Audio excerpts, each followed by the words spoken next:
I'm Thomas Baldrick at ASH 2014. Joining me is Dr. Marek Trneny. He's from Charles University in the beautiful city of Prague in the Czech Republic. And we're here to talk about the sprint study MCL 022. Thank you for stopping by, sir. Oh, thank you very much for inviting me. What can you tell us about this body of work of yours? So this is the first randomized study who addressed the question if lenalidomide is better compared to the investigator choice. There are already some phase 2 single-arm studies. They demonstrated that the lenalidomide is active in this relapsed refractory mantle cell lymphoma population, but now we have for the first time on the table the evidence in terms of the comparison, head-to-head comparison to the control arm.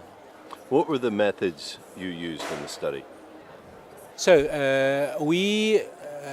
the eligibility criteria was the relapsed refractory patient who failed at least one treatment and who were not eligible for the high-dose treatment and the stem cell transplantation.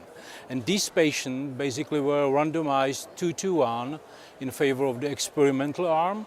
The lenalidomide in the experimental arm was given until the progression or death, and in the control arm there were 5 drugs: rituximab, chlorambucil, gemcitabine, cytarabine and fludarabine as an investigator choice. And there was a very significant part of the study or moment that the patients who failed the control arm could cross over to the experimental arm. It means they could get the lenalidomide. How often did that happen?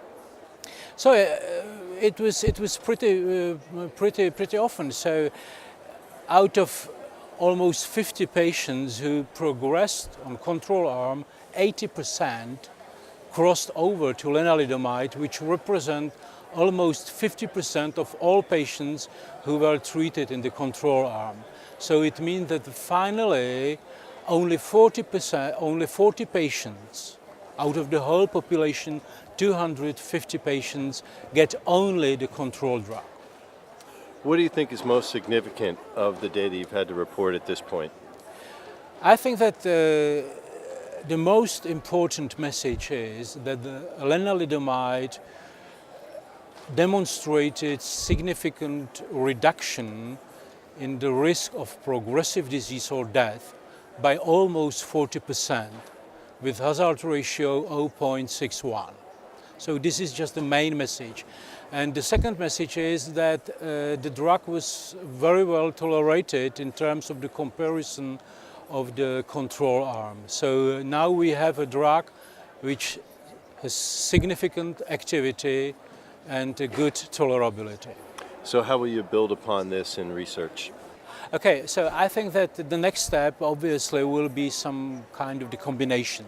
So it means that it was just a monotherapy versus monotherapy, but what we know is that when we combine some targeted drug with the immunomodulatory drugs, we can reach a better response rate, better results. So, but it should be tested in the prospective randomized trial as well, because now we have multiple phase 2 trials which show that these combinations are feasible, but it should be tested in the prospective way. So it should be the next step.